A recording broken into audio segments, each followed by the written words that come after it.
你的汗是升级空调的，最近比亚迪升级真的是比较频密啊。升级这个空调说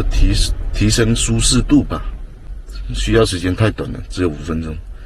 所以我本身出去的，然后也升一下吧，看看它有什么东西变化。很快哦，5分钟哦，等一下升级好，看看效果是怎么样。诶，这里还亮着灯呢，我升到最新，变了什么？没感觉到什么变化，风量我觉得是不如唐 DNA 它的风量，如果达到这个声音的话，它的就是档位4档已经风量很大，但是它这个风量还不算很大。我大概知道它升级了什么。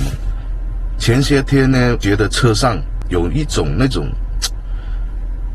什么味道啊，像那种臭袜子味道，有时候开空调就会闻到那种味道。